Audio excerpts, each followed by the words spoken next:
Hello and welcome to Shure Tech Talk. Today we keep talking about the present and possibly the future of our event industry. And I have two guests. One is not far from me, Al Woods, based in UAE, in Dubai, and is director of project at PRG. On the other side of the line and on the other side of Africa, there is Mark Gaillard, who's the owner, I guess, of NGG. That's another big rental company. I want to put you together because you represent two top-tier rental companies. You both have the best equipment, you both have the best people, but you also have two very different companies. While MGG is strictly located in South Africa, PRG has a more international approach, and it's PRG UAE is part of a bigger group of companies. So welcome and thank you for joining me. The first question is for Mark, and I'd like you to tell us something more about the actual situation of the epidemic in South Africa, how things are going. Well, thanks. It's been a long, I can't believe it's almost heading into 5 months for us. The 5th of August will be 5 months since our sort of lockdown, and the 15th of August will be the extension of our state of disaster from the president. So, I mean, for us, it started on the 15th of March, was the first speech where they said, look, it's a state of disaster. And immediately that Monday, it was a Sunday night, that Monday, our office from the morning till the evening, we had a whole lot of events cancelled and postponed. And then there was a second speech on the 22nd, and we entered a hard lockdown on the 26th of March, which lasted about 35 days. So we were all confined to our houses, and we could only do essential services. So that's where we started to do, essential transport and manufacturing of masks, which allowed us to do things. And thereafter, the levels were up as level 5, which we entered, and we went down to level 4, and now we're on level 3. But it's still quite strict. We've got a limitation of 50 people for a conference venue. We were only allowed, there's no alcohol sales. We've got a curfew, so we're all going to be home by 9 o'clock in the evening, and no cigarette smoking either. So the casinos and restaurants, it's all interconnected, they're still struggling. It's really, we're taking huge strain down here. It's very hard to operate. There's no normality. And with our infections, we're like number 5 in the world. We luckily, it looks like a little bit flat at the moment, but it's a big number. As your jacket shows, hopefully winter is playing a role in that. Here on the other side, I'd say we have the opposite problem. It's very hot in these days. Summer in Dubai is famous for that, and we also see kind of a different situation. It looks like the infections are a little more under control. We do not have curfew anymore, and we saw some events happening. One of these events was Al involved, and it was the UFC in Abu Dhabi. I think it was a very different event. Al, will you tell us how it was going back to work after so many months, and some details about UFC event in Abu Dhabi? Yeah, I mean, the guys, so similar to Mark, really. I mean, we saw a full order book literally fall out of the sky within a matter of days. It was incredible, very, very scary. And we had one client that was a government job that eventually, once they realised they couldn't actually do, it was an opening of some stuff for Expo. Once they realised they couldn't do that, then that went away, and that was literally the last job we had in the region. and that was close to the start of March. We kind of found that out 15th, similar to you, Mark. It's kind of 9th to the 15th was when it all kind of it became very apparent that this was a huge problem. And then lockdown for 3 months. Basically, UFC, I believe, because of the laws still in the States about contact sports, had looked at different areas, and they found that Yas Island, which if anybody doesn't know, is an island just near Abu Dhabi that's accessible by a couple of bridges and a tunnel, I think, or one couple of So basically, they locked an area of that down. PRG ran 2 crews, so they did a loading crew who travelled in and out every day. They practiced social distancing. They rigged all the equipment, and then meanwhile, the show crew were then in quarantine for 14 days in a hotel room on Yas Island, literally in the hotel room. Food packages delivered every day.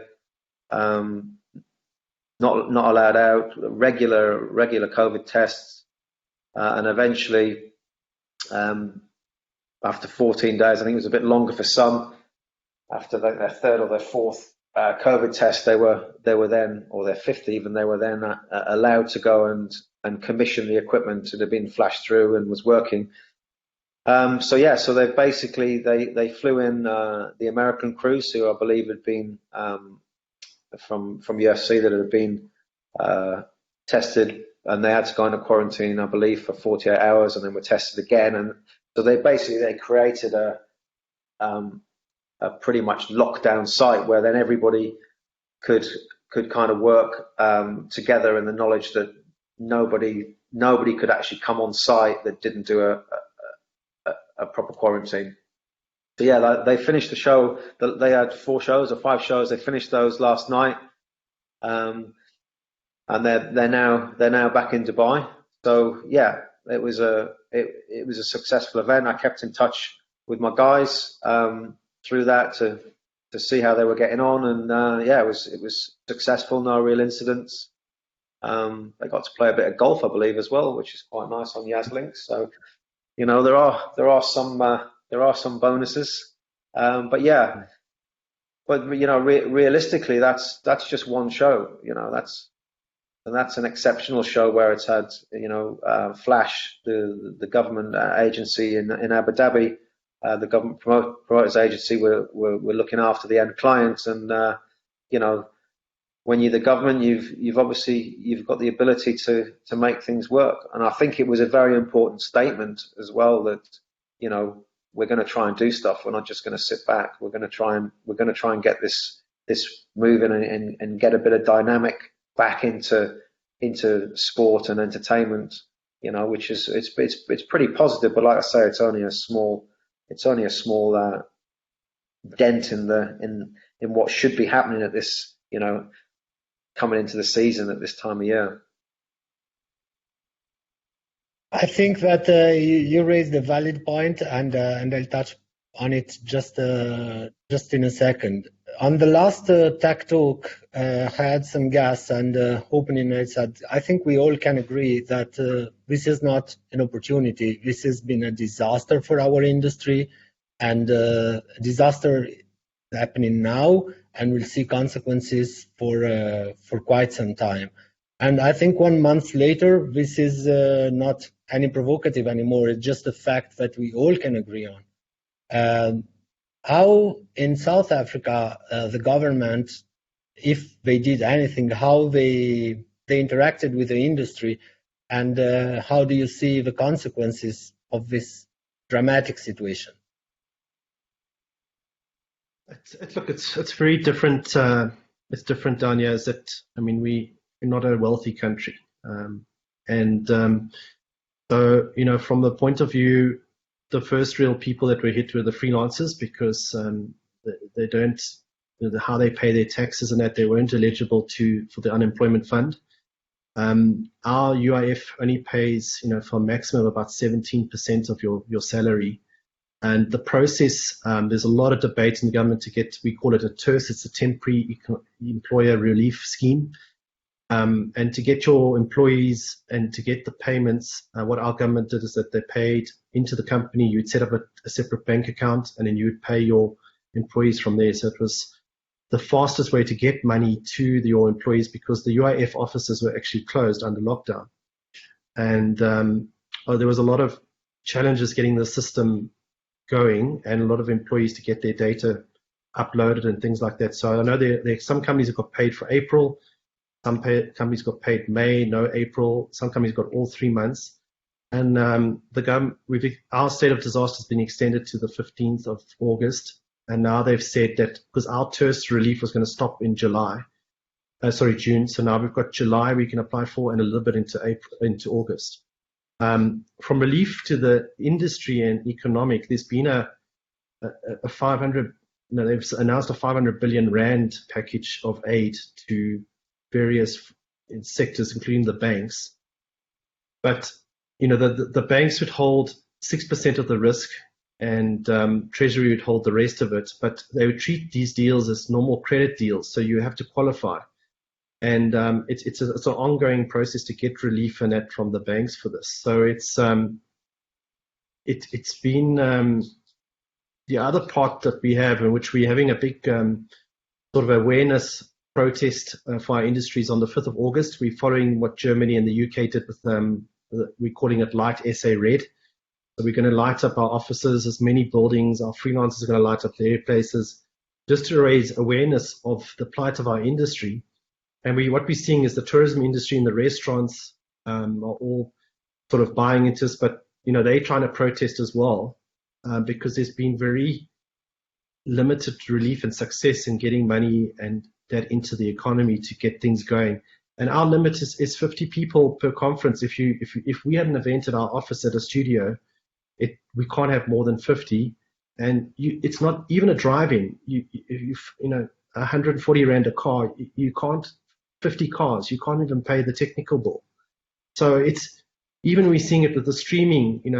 Yes, it is sort of keeping us busy, but it's not financially viable. It's yes, the end clients are still managing to do events, but it's not something that we can survive on. And keeping our employees, the amount of skills that we have, we don't want to lose these guys, because it's taken years to build it up. And if we've really lost some freelancers that have gone into IT, and they've said to me, listen, the chances of us coming back are slim. Really good audio guys that are now doing, information technology, and they surviving and they're working, but we've lost some really good guys. So it's when I look at what's happening in the UK and that, where they're trying to open some theatres where they've put social distancing in. There was an article, I think Andrew Lloyd Webber or something, a show of theirs, that the performers, it's miserable for them because they don't have that atmosphere and that feedback from the full house. So, we've got some really big challenges, and like Andrea was saying, we're going to have to really change without a vaccine that can get things back to normal, and the timeline for that. But at the moment, we're all going to have to change the way we do things. And studios and streaming platforms, and it's not the norm. It's not the new normal. It's just something that's just keeping us operating, but it's not feasible for us at the moment. Al, do you agree that, I think you can agree that streaming and virtual events can be only something very temporary, and that can help us as an industry surviving, waiting to go to something else? Yeah, we were chatting earlier just before we went live, and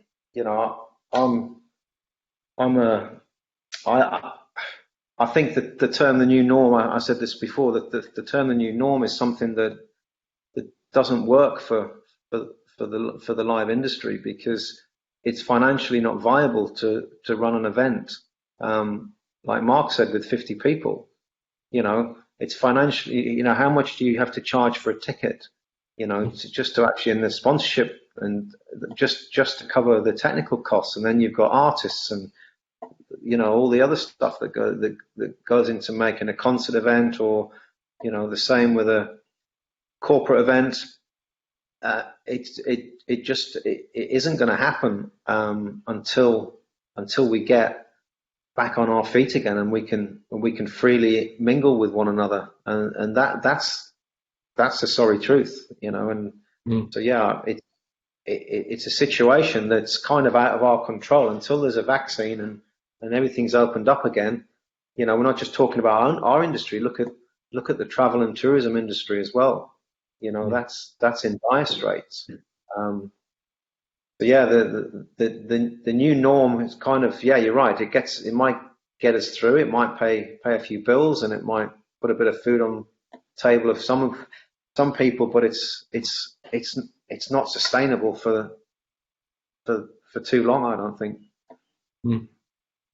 We had a question in our Q&A section, and that's directed probably to Al.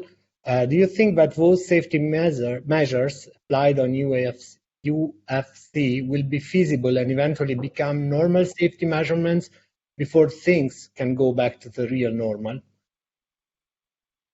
Do you see the model in UFC applicable on a larger scale? No, I don't. But the point I will make on that is that UFC is like Premier League football in the UK.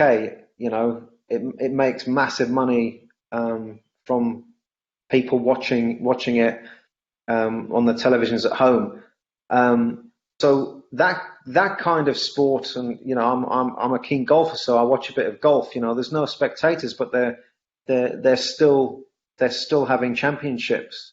And because a lot of people are still not going out and are on lockdown, then there's an increase in television subscriptions. So that kind of stuff works. I think that the safety measures that have gone into making sure UFC happen would work. They're working on the golf tour. They're working on UFC, but it still doesn't give any kind of human interaction as far as live spectators, are concerned.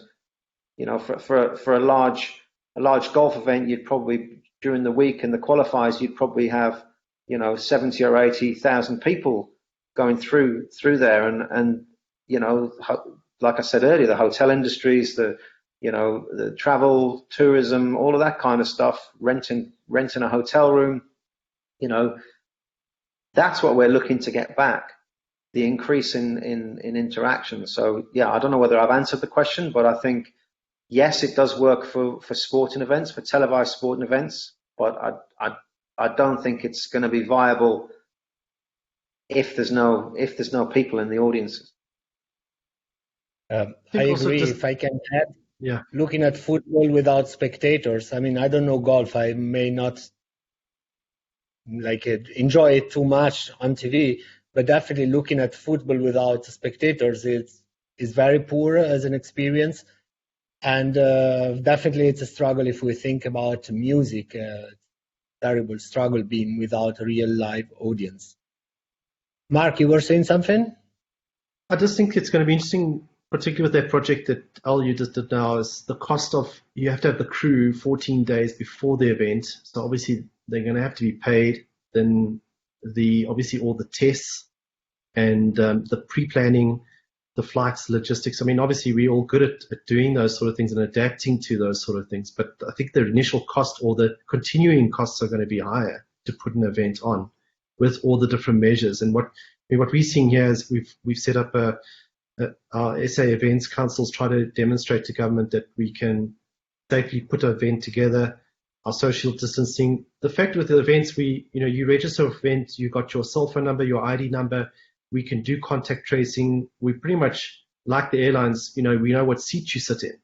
So they can plan that if you were in seat 22 and you were around a person, they could phone you afterwards. The fact that we limited to 50 people where airplanes are 100, or 300 people on a plane versus 50, even with a HEPA filter on a plane, it makes no sense. And the same goes with, our taxis are allowed to load people at 100% capacity, but then they come to work and then we're practicing social distancing. It makes no sense. So it's definitely, I mean, where I think where you guys are lucky is that the government, helped a lot to put that event together. And continuing with sporting events, the demand for content, there's a huge demand to have sporting events without an audience. And some sponsors, we had a cricket match a weekend ago or two, where two sponsors put together and had a charity match with no audience. So we definitely need the corporates to put money into these events that we can get them onto TV, and that will help cover our costs. But from a production cost going forward, even for us operating at our office, our costs have gone up from health and safety and everything like that a lot more. I think that the core of our industry, or at least where we all started, is a concert. And I'd like you both to think about a scenario that is what's going on in Italy. Italy was one of the first countries heavily affected by COVID. And for the time being, apparently, after dramatic months, situation is getting better. So they now allowed events up to 1,000 people. In some places where the entrance and exit is really under control and easy to manage, up to 3,000, like Arena di Verona. And I think this is giving us a little idea. What I see in Italy is that the big guns just postponed everything by 1 year, and that's it. But a lot of artists, medium-sized and small-sized artists, are having their shot. So small events potentially can start over before major events. If I have to fill a stadium, I have people traveling from the whole country or maybe even internationally. That's really challenging at this point. While an event that is involving 1,000 people might be covering only, let's say, Dubai or Johannesburg area, so it's a little more limited. Contact tracing is kind of more possible. So if the situation improves, I see that small events will be the first one restarting. My concern, and I'd like to have your opinion on it, is that if we try to apply the same logic that we have for big events to small events, that's simply not working. And we need to, of course, step up the small events. What were considered small events, we can put more technology, we can put more equipment, but we need to put also more ideas to give added value to what we do. Because if I think to both of your company, and none of them is really made to do small events. But now it will be probably a good chance, to put your skills in something smaller than before. How do you see it? Is this a possibility? Is this something you're looking to, or or you think it's, as the virtual events, it's just something that doesn't help? Mark? I think for us at the moment, what we're seeing is this quite a stigma attached to getting infected and that. And I think for the venues itself, if let's say we get to 100 to 500 to 1,000, and a whole group of people get infected from that one event, and there's a sponsor, it will affect their brand and also the venue's brand, particularly if it's a casino or a big arena or something like that. So for us here, there seems to be quite a really adverse reaction to people getting affected, and it makes the news really, if there's a funeral and they say, look, 70 people from the one funeral got infected because of this and didn't obey the rules, it sort of makes the news cycle. So I think from the big corporates that normally traditionally sponsor our shows that we're involved in, also let's say the banks, the insurance companies, to have that on their brand, they're not keen on doing anything. And what they've said is like, push it to next year. But the smaller, what we've been doing, with a lot of artists, is to give them a platform to perform, to get very low margins. We do either a profit share, or if there is some sponsorship, we can get them online, to keep the smaller artists going and being relevant. But we need those big shows. We need to get, for us, our economy, a lot of it comes from tourism, people visiting South Africa, our conferences that we have in Cape Town. It's a big part of our industry and our economy, and it's so interlinked. And we're seeing now, 5 months down the line, we're starting to see the big cracks and crevices that we have as a result of this. So to see it going forward, at the moment, particularly here, there's people are really afraid what this thing does with their corporate brand. Even for us, when we get an infection in the company, we've got different teams, but obviously it makes the industry scuttlebutt for the week, and then people are talking about it. I see it. It really feels in your words that I think South Africa is still in a very hard situation. We see here a little more. I wouldn't say they are not. No one is relaxing, but definitely there is a little more. There is a moment where we can breathe again. More than that, we are not at the peak. We are, even though the numbers are not every day good, and but definitely the infection has been slowing down. Paul, do you see it in the same way? I think that Dubai is living out of travel. So for us, it's without travels, we really need to work with some fantasy to imagine. Start over, to imagine September, October, something happening. And then obviously I have a big question for you about Dubai in the future that you can foresee. But after this, where do you think we will start from? I think it'll be, traditionally our season, as you know, kind of doesn't normally kick off until the middle to end of September. And generally, this period of lockdown for us, well, the latter period would have been quieter part of our year. I mean, literally, some companies do not make any money at all for 3 or 4 months over here because of summer and Ramadan and stuff like that. So we have an Eid holiday this weekend, and that can generally mean that there'll be a transition, or there'll be thought process going on that they will start looking at stuff after Eid. I don't know whether you agree or not, Andrea, but that's quite a point in the calendar for then the government to revisit. So I'm quite hopeful that'll happen. I can't see it getting particularly much better before the end of the year, and I think. Your initial question was, how do you feel about doing small jobs and stuff like that? Well, it's whether those jobs are economically viable, whether you can actually afford to do them without. I'm not speaking for PRG. I'm speaking for any company now. Whether you can afford to do them without putting yourself in a worse situation, because if you're already losing money to lose more money to do a job, it's that turnover against losses. It's really, really very difficult.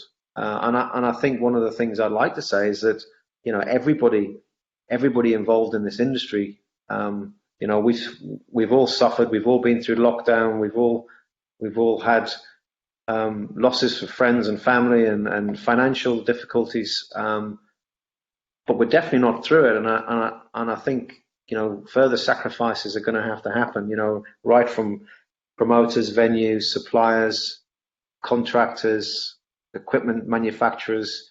We're all going to have to try and get our heads together and try and make this work, because it all interacts. We all interact together. Like you said earlier, Mark, if nobody's buying Digico desks because there's no money coming in, then or any equipment, you've really got to. I think we've really got to pull together and do something. All of us. As part of a manufacturing company, I really see you, and both your companies, you are colleagues and customers as well, and So I really feel it as an important thing. All the chain is interrupted, and whatever is related to event, from manufacturer of microphones, to the hotel, to the restaurant industry, everyone is affected heavily.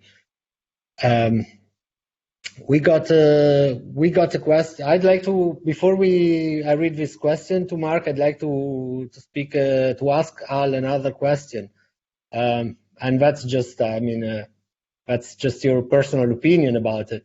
How do you see Expo happening in 2021? Of course, a long time from more than 1 year from the opening of Expo, so a lot of things may happen in between. But do you think that Expo can be a showcase of a future of this type of events? Do you think that they are trying to adapt to a potentially different situation? Do you see it happening as if nothing happened, but it's very unlikely to me? How do you see it? I mean, not just for the event itself, also for the city around the event. That's going to be very much affected by the success or not of Expo 2021. Yeah, I mean, I think it was inevitable that it was obviously going to get cancelled or postponed. I think it definitely will go ahead, and I'm not a betting man, and I can't answer the question on how successful it will be, because it'll all depend on people's readiness to travel. It'll depend on whether the world is free of this disease, this virus. It depends on so many things, but I mean, basically, Mark touched on it before. Do people want to travel? Do people want to go to restaurants? Do people want to risk, risk an infection when they don't really need to? So I mean, I hope and pray that it will be a huge success for the UAE, and I'm sure it will be. I mean, I'm very hopeful that by the new year things will be looking better. I think the countries that locked down earlier, you commented, I know Italy had a real hard time, tragedy, but they're back up and running kind of. It looks promising. We in the UAE locked down early, back up and running, kind of getting there.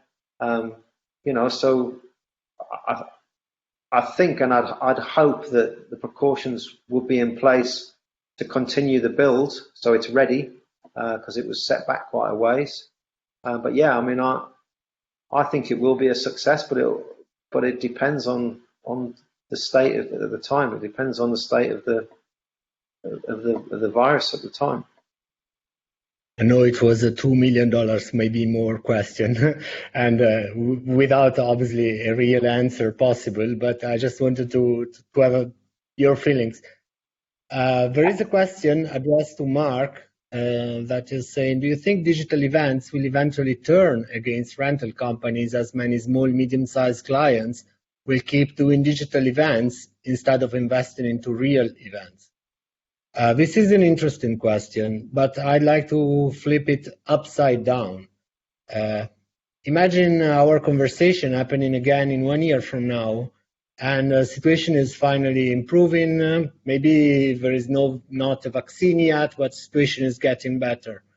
How much of what happens in this month can be a lesson, can be something positive that we bring in the future? So how much now we are shaping things to come, and not just, obviously we are trying to have an industry surviving, but some of these lessons I think will stay. What do you see that as a positive thing will stay in the future of what's happening now? Look, for us, if I take all the negatives and the positives, the one positive for me is that we've, as a company and our staff, and even for me, is that we've tried many different things, and we failed at a lot of different things. Be it from manufacturing to transport to doing streaming. You do a virtual set and you end up with the a screen where the client's head's meant to be or something like that, you learn. And I think a lot of these platforms, even the one we're talking on today, they were all there before this happened. And if you look at Zoom, Teams, it's just obviously how it's obviously been adopted, and then we've moved a lot to this and getting this content onto online platforms. So we've learned a lot from that. We're not a TV studio company. We're not. We've got cameras. We've built studios. At our offices. Our girls that are doing quotes are camera women. Everyone's gone in and we've all learnt. We've done. They've passed on skills on. Some guys we've brought in to train on how to use it, get a good shot on a camera and things like that. The audio side, luckily, pretty much we were doing events. We just don't have an audience, and we don't have iMac going to screens. We're getting that onto the internet. But for me, I have a big craving that I want to travel again. We're not allowed to go provincially in South Africa. We can't cross provincial borders, so we've been pretty much stuck in one place for nearly 5 months. And there's lots that we can do here, to travel, and it's frustrating not to be able to get out and move further. And I'm hoping that virtual events, yes, I've heard public speakers that have said, look, it's great, I can do 3 or 4 events a day and not travel, but they're charging, they have to charge a lot less for their public speaking fees, 20 to 30% less. But yes, they can maybe do 2 or 3 events a day versus just 1. So efficiency wise, the other thing with these streaming platforms, and we've seen it when we've gone live to different platforms, is the audience, are they muted their camera and their mic and they've gone to do something else? How much attention do you have in what's being presented? So, these platforms all existed, and there may be some new things that have been added to them to make them more functional. But I hope that I'm pretty sure, looking at if we can recover from this, and there'll be such a demand for live events and experiential sort of experiences that people can get to travel in that, because it's what we were doing. If it has to stop and we have to change, we'll find a way. It will change. But I'm positive and hopeful that this is not the future, because for building up a business and doing what we're doing for all our careers, of getting, like I said, getting people together and experiences, now we can't do it anymore. I'm not sure if I answered the question. Sorry if I try to insist on this point a little. Maybe I wasn't. My question was a little misleading. I wasn't only referring to virtual events, but when we are doing events again, do you think that all this experience that we gained can be helpful? My consideration, and we are already in the field of opinions, like we see concerts with 50, 80,000 people with phone in their hands. Can we learn to do something more with these phones instead of just live Instagram horrible clips? Can we get, when we go back to events, can we propose a new level of interaction? Can we propose, can we learn something from this distance that will be helpful when we go back? Is the technology evolving? Because Zoom was there before, and all the other platforms, but I don't think that we really used them before, or we used them in a very limited way, and now we are trying to do the maximum out of them. So probably there is something that I see that something is gonna stay, and the fastest we are understanding what's gonna stay, what can be helpful when we can gather again, the better we will be settled in what is gonna be a new market anyway. In this sense, I wanted to understand if you see already something that is valuable for the future, or it's still maybe too early to understand it. I think the one that I saw the one evening was American Idol. They obviously got caught in the middle of this pandemic, and then they ended up doing streaming from each contestant's house to a central control room, got the judges in, and I think they were using the iPhone 11 Max, whether it's an NDI sort of capture thing in that, but the video quality and the picture and if it was recorded or not, or if it was live. But I think agreed. Our phone technology and capturing video off phones and getting it into the internet and getting it to other people as a platform. It's what we're learning now. It's going to change the way we do events. I mean, I think we'll be able to bring people into events, whether we have an audience or not. But the technology and what's the development and what's going on at the moment, particularly with cell phones and doing these remote for music contestants and shows. I think The Voice is also doing it in the States. We're a little bit delayed, but what they were doing with the iPhone, and it was absolutely amazing. It was a very good show, and you could watch it, and the quality is amazing. It really, for a handheld cell phone, what it's doing video wise, it's absolutely amazing. So it's definitely something I would say look to watch.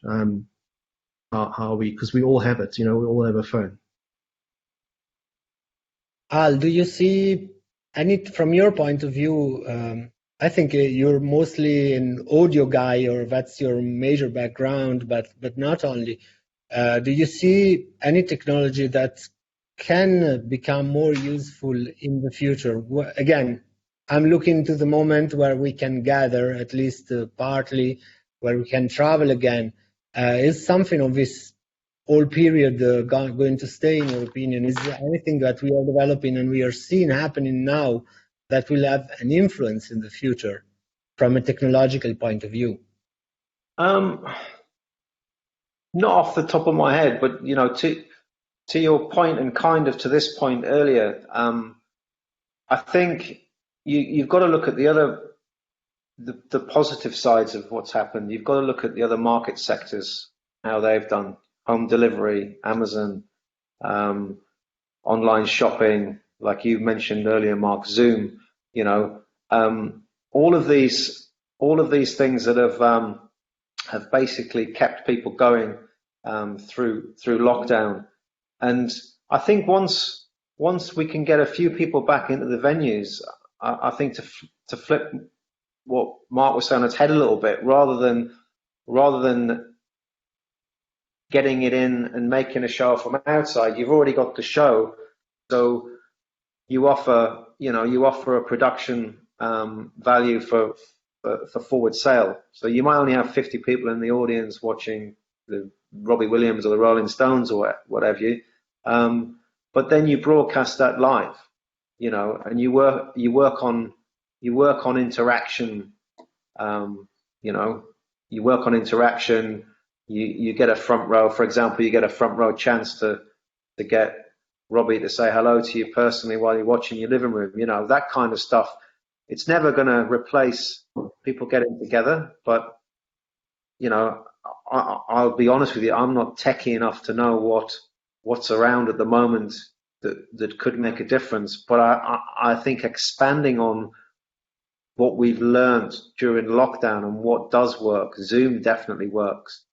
I don't think any of us have spoken to our friends and relatives more in the last 3 months than we never used to do before. And my mum was going, "This is great."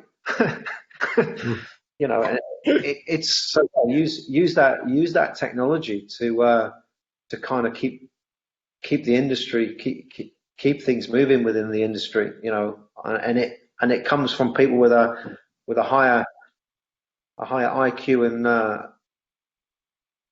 wage packet than me to make these decisions, to go, right, we're gonna stream this concert, we're gonna have 60 people in the audience, we're gonna stream it, we're gonna sell it, and I'm in the interim, hopefully that'll kind of keep some of the suppliers and artists working. I think you touched a very, very sensitive point.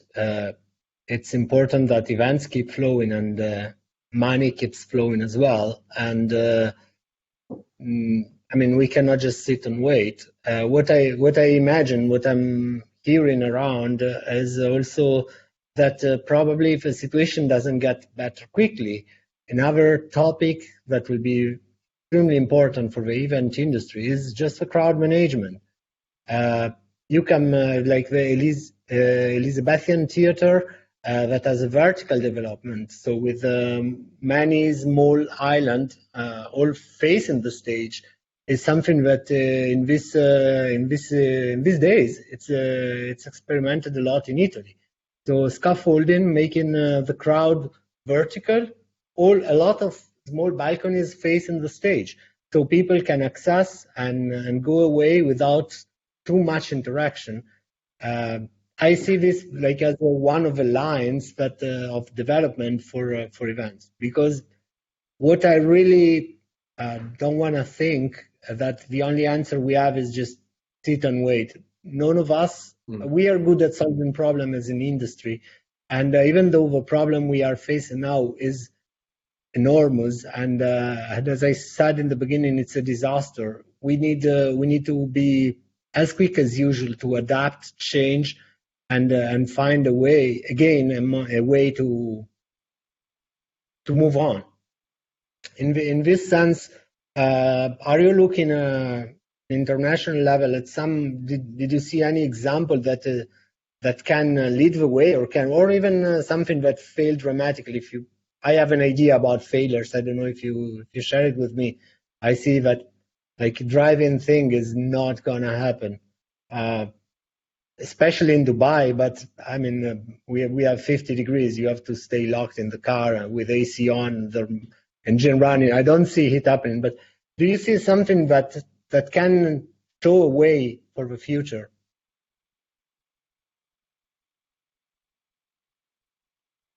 Look, the one thing that we're seeing is that we're consuming a lot more TV.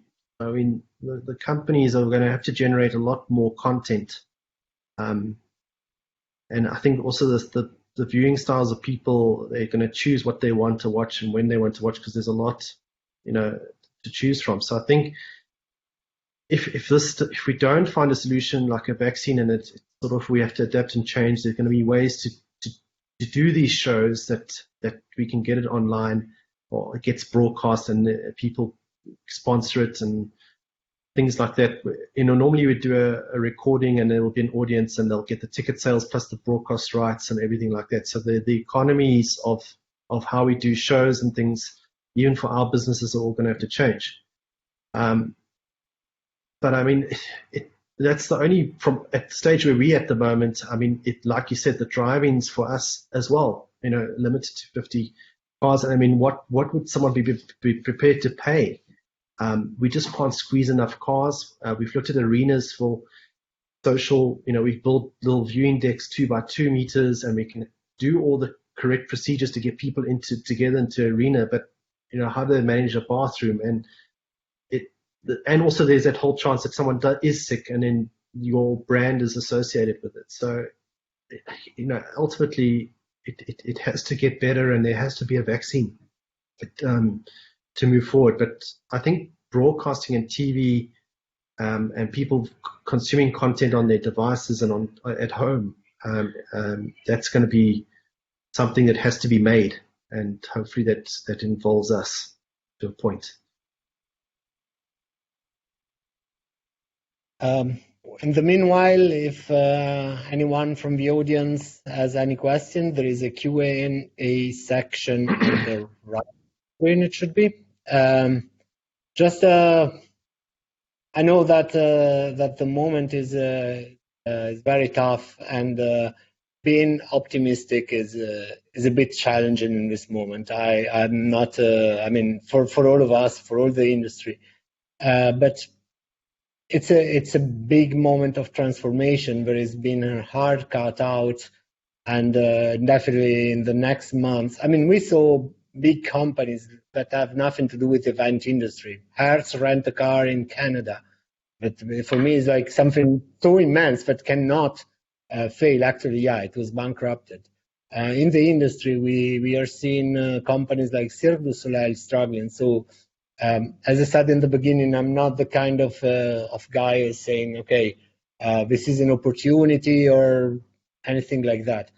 But I guess we are so good at problem solving as an industry, or at least part of our industry, that we will find a way out from this situation in a way or another. That I don't know how much transformation will be needed to survive and to adapt to this situation. But I mean, there will be a way out, and I'm really hopeful about it. Not just waiting. Of course, at some point, hopefully, the health conditions will not be an issue anymore, and then everything will be easy. But even in that moment, the market will be shaped in a completely different way. So we need to get ready for that. And if you have any conclusion to this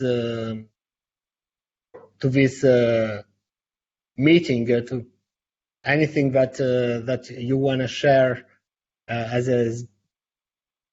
a possibly positive or even negative conclusion to this meeting, before we get the questions from the group. A question for you. I'm intrigued to know, is that from Shure's point of view, have you seen an increase in sales for consumer microphones for webinars or home broadcasting? I mean, from a sales point of view, is it pretty much a little spike? Is it a huge demand for it, or is it? Are you able to answer that at all? Or? Definitely a lot of, like, if you want to buy an SM7B, gonna be challenging in this moment. You probably have to wait some time.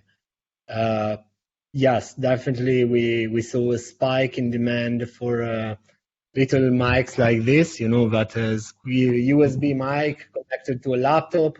I had it in my house for quite some time, and I probably never used it before the lockdown. So we saw an increase in demand in these products, and of course we saw an increase in demand in whatever is helpful to have a good video conference. And a lot of people adopted more technology, or a higher level of technology to accommodate, the needs of a new reality. In this sense, we saw obviously much more demand on that direction than on Accent Digital, of course. Cool. We got 2 questions, and Silvana is asking, I address the thing to Al. What are your thoughts on staff and employees in this industry? How are your companies dealing with this? So the question is for both of you. What I can say is that last time in the past Tech Talk, we have been talking about UAE food bank for freelancers. That's something I never saw happening. So the situation is pretty tough. How it was for PRG? Well, obviously, the companies felt a big hit financially and had to react to that. Had to adjust staffing levels accordingly, and are working at the moment to try and sustain the company with as you know, minimal income. So a lot of us took unpaid leave. Some guys had to were let go. And basically, the company basically made the thing a bit more streamlined. I mean, that you can't skirt around it. It's difficult. It's not pleasant. It's for anybody. Like I said to you earlier in this webinar, everybody suffered. And I think the main thing is just to try and keep the company going, so that you're actually, you're ready at the other end of this to actually function. I mean, that's one of my biggest fears, is that companies won't be ready to function. So you've got to stay, lean. And I see a completely different market at the end of this, and I agree with you that the challenge is to keep the company going.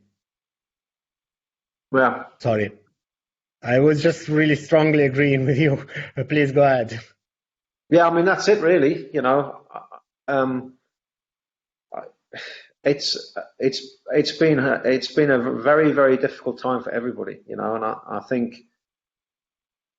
I think, there's the positive that I will always take out of this is that there wasn't one single person on this planet that wasn't affected by this. So it's not like the company that I work for made a bad decision in business or what have you. It's got nothing to do with that. This was just sprung out of the blue. Nobody saw it coming, and everybody suffered. So, some more than others. And yeah, I just think that on a positive note, we've all learned from this to try and survive. I think I'd be. I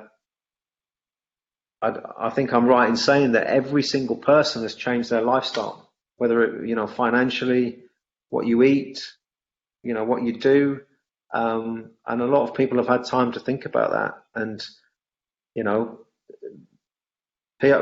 PRG are basically they're a strong company, but they're streamlined and they're trying to get through it with minimal damage. I think that's what most people are doing. Mark, anything you want to add about staff and talents? You highlighted an interesting point. Maybe our industry is losing some big talents in favor of IT industry, perhaps installation. I see a movement also in that direction. But yeah, please. Look, we've had to look at every single cent and rand. We've gone, have to go to your bank statement and look at exactly what you're paying for. Can you cut it? Can you cancel it? Or can you defer it? Or, whatever you can do. And the same with the staff. I'm very fortunate that we've got a really dedicated team, and they've made huge sacrifices. So the freelance base, because of there's no real support structure for them. We've had private initiatives that Feed Our Crew, Safe, the Artist Benevolent Fund, which are all relying on sponsors to donate in it to get these food parcels. And I mean, there's some guys that just need a voucher to go and buy food for 3 weeks. So that we've been doing, but they've run out of money, and we can't keep donating. And internally, we're looking after our own structure guys and casual guys with vouchers for them every month, just to survive, because those guys have just been doing staging and structures for years. That's what they know to do, and we can't replace those skills. You can't really teach it. They have experience, and it's to keep that going from the video and the audio guys, and particularly the video we see it with, because there's a lot of IP and networking and things like that. Sound guys as well, a lot of it's all IP based, so they've been able to, one or two have moved over to IT full time. So we've lost guys with a good ear that understand systems. So that's very hard to maintain. And I mean, if it does recover and we're going to need this, our big fear is losing skills. You can have all the equipment, but our equipment nowadays, you really need good people to operate it and to get the best out of it. And it's all, you don't really see it anymore. It's just lots of flashing lights and network switches, So we're really trying to keep that going, and the relationships with clients, the event organizers, the venues. It's amazing to look at our industry, and it's how interlinked it is with everything from, for us, it goes to the wine farmers, that we're not exporting wine, and there's lots of wine farms in South Africa that are in dire straits, that are going to collapse. I mean, that whole industry, what contributes to the GDP, like our industry, it's based on people visiting the country and consuming wine. So it is far, far reaching. I mean, I was saying the airlines, what we're seeing with our local airlines, is one is what's in business rescue, and it's catastrophic what's happening to it. It was a good airline, so it's just crazy how it's affecting a lot of people. And like you said, everyone around the world is going to know about this and has been affected by it. Yeah, I guess probably one of the positives is that we found ourselves somehow as an industry on the same boat. And but I would have never expected a UAE AV industry food bank, but we did it. Mark Ross was talking about it last week. I know that there are different initiatives in South Africa as well. So it's been tough, and it's going to be dramatic. We didn't try to make it look any nicer of what it is. And I really appreciate your time and your contribution to the discussion. If there is any final thought that you may have, Al? No, I'll say thank you. Thanks for the opportunity to chat about it. But yeah, I mean, I just think we all need to stay positive and like you've mentioned earlier, try and think outside the box a little bit, just to get us through these next hopefully just few months. But yeah, be positive and support your fellow industry colleagues that may not be doing as well as you are. You know, that's what I would say. And I'm really looking forward to have this conversation again when we talk about, okay, guys, do you remember last time it was bad, but now it's improving, now it's getting better, now we see results of our hard work. And I'm really looking forward to it. All the industry needs it. Thank you very much. That'll be nice if it was in a pub as well. Thanks very much. Yeah, definitely. I wish you that, and I hope to be able to see you both very soon. Thank you very much for your time. All right, thank you, Andrea. Cheers. Cheers. Bye-bye.